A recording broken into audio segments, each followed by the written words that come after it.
Well, this feels like a real opportunity missed. Coming here in this beautiful setting, all the build-up and everything that you know the game could have been, it was, and hype, and the fans were extraordinary, and everything was about this whole trip has been great. So the opportunity to win the game here would have been one to really cherish, and I'm sure that they will. They played a really good football game. Tampa Bay did what they wanted to do, and particularly early in the game, they were able to keep us off balance, and we have not been like that for a while, and so we had to regroup. Particularly, you know, I don't think we converted a third down in the first half and didn't run the ball at all, and so we came back to mixing things and doing things right, and getting some momentum, kind of a feel that was different. And so you could feel the comeback was happening, and that's exactly what we would expect from our guys and this team and the leadership of this team, and that we would get back in it. And we took it all the way till there was a couple plays that happened there I think early in the fourth quarter that changed it. You know, they converted on we had Tom in the backfield. He gets out and throws the ball, and they make a big third down win. You know, and that there was a couple plays like that really changed the rhythm of the comeback that we were in. This, like I said, it's unfortunate. The team, we talked about how important it is to realize that we were right back in this game, and that we weren't out of it, and we never thought that, and we didn't show that, and that is the same kind of mentality that's going to help us finish the season and do something special with this year. We don't think anything changes in that regard, and you know, we just on this night, they did a better job than we did. The way Gino played down the stretch there, those last two drives, the touchdown pass to the routine, what did you see out of it? I think the whole second half he was really on it, and he did a great job. I mean, you know, we just went right back to really relying on him in the throwing game, and didn't try to force the run. So he didn't run the ball very well at all during the course of the night. But we were able to go to Gino and the receivers, and Tyler and DK and Disley had a big role in that, and Ken Walker did too with the checkdowns and the things he did on the perimeter. So, but I thought Gino managed that really well and bounced us right back into the ball game. They got a lot of yards rushing against you guys today. What did you kind of see there? Yeah, I was really disappointed. They have not been running the ball very consistently, and so coming into the game, we were hoping that we could just keep it under wraps and be able to deploy for the throwing game. And they did better than we thought they would. And they finished running the ball in the fourth quarter, which kills me.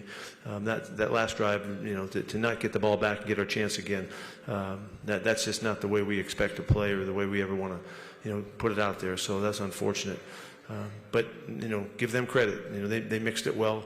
I think the way that they mixed their play passes with Tom, you know, as they've always done, it's nothing new. As we've seen it a million times, and that was really effective to keep us a little bit off balance in the run game.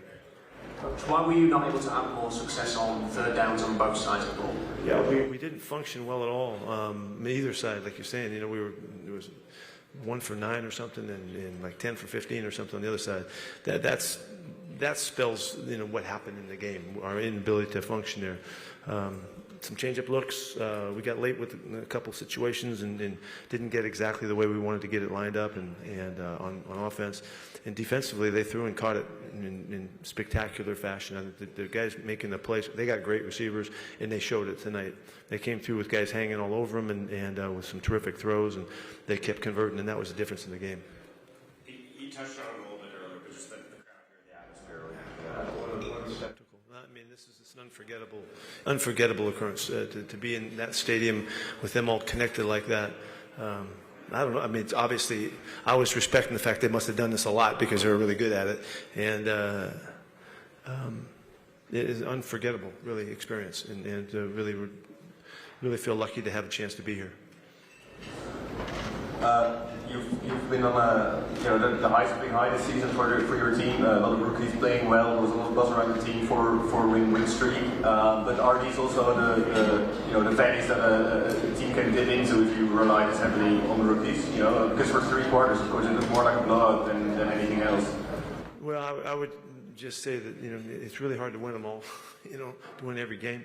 And we got up against a team that played really well against us, and we weren't able to overcome it. We came roaring back and outscored them in the second half, had a chance to do that and come back and win the football game. It ain't over till you finish it. And so we, regardless of what it looked like or what you thought, and I don't think it had anything to do with the young guys playing. I think we did make a couple mistakes tonight, but they were really fundamental things that shouldn't happen. That didn't have anything to do with the fact that they're young guys.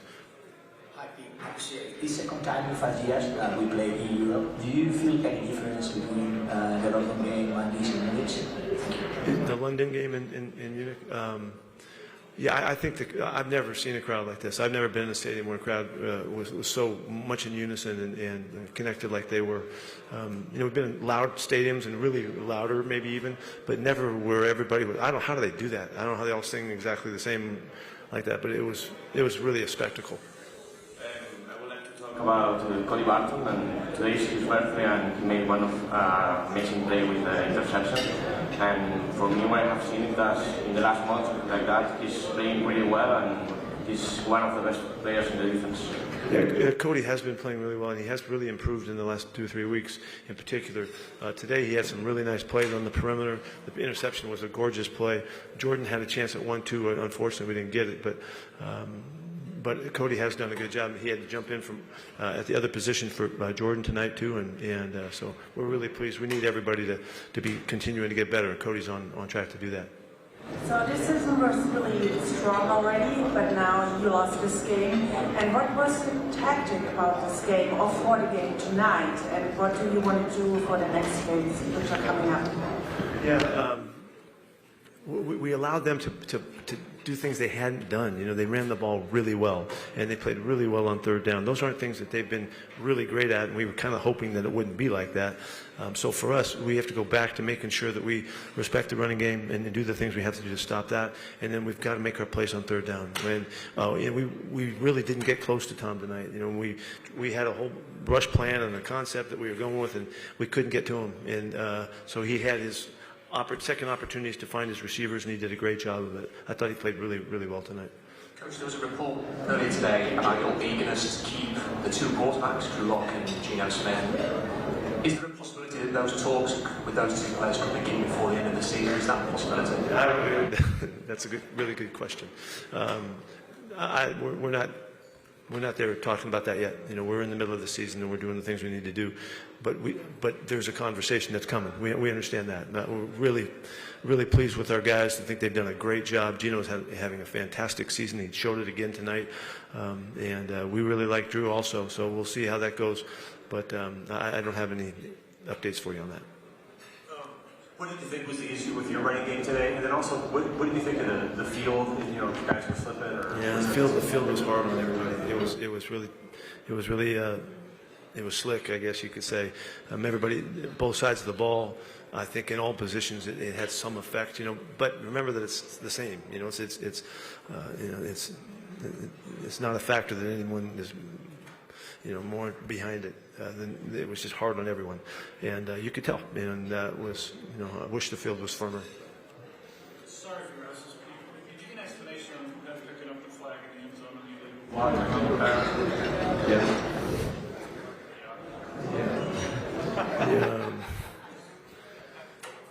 I'll share with you. The explanation is that even though it was offensive pass interference, the philosophy is when it's away from the play, you don't call it. Even though we've seen many flags away from So that's why they picked it up.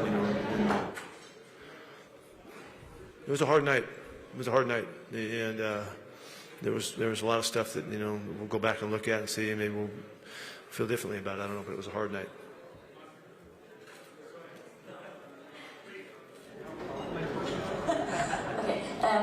The Seahawks are one of the home marketing teams, and could you imagine coming back to Germany really soon, maybe next 2 to 4 years? Well, if the league gives us a chance to do it, we'll be wide open for it. This was a great event for us.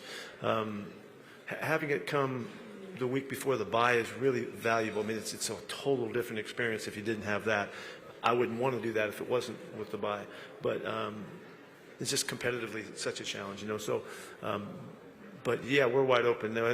I would love for us to be able to extend the relationship with the fans here in Germany, and they were great to us. It's just as classy as it could possibly be. Everything about it was first class. Really, and there was. Let me say this: we were with a lot of people that were part of the group and moving us around and all that, security people and all that. The kindness was obvious. The people were so good to us and so thoughtful and ahead of everything, and really made this a really wonderful trip. I say that now. We got to get to the airport and get out of here too. So. Pete, Geno Smith's fumble, it looked like he took off running into the... That was a called pass play, right? Yes.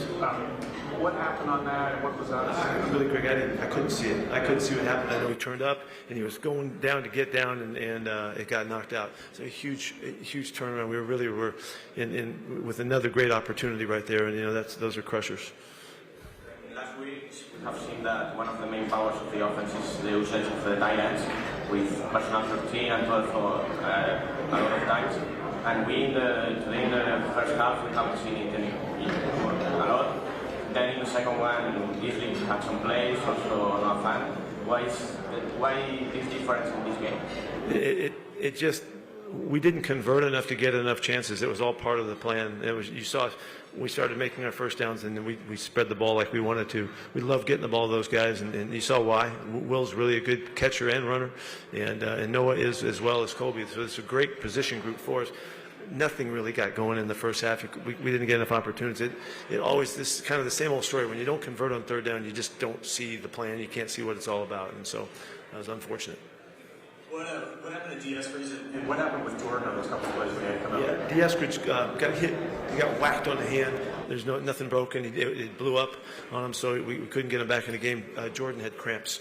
He just cramped up from the hydration issue. So we're very fortunate coming out of the game.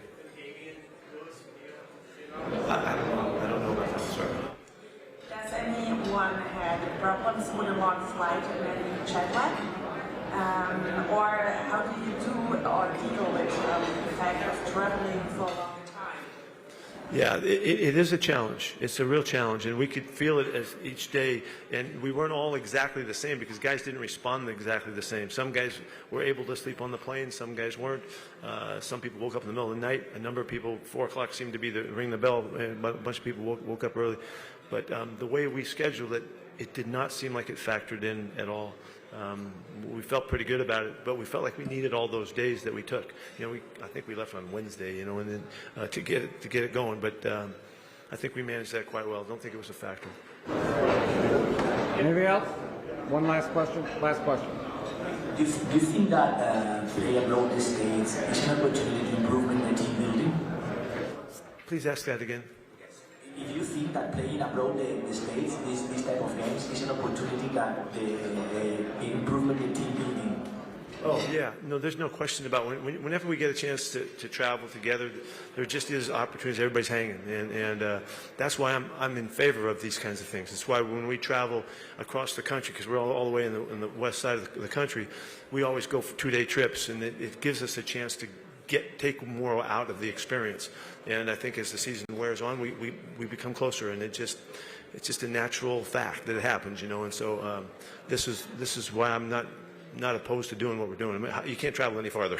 We're as far away as you can get, But our guys, attitude-wise, we made the most of it, and we'll continue to have a good outlook on it to get everything we can out of it. Thank you. Good.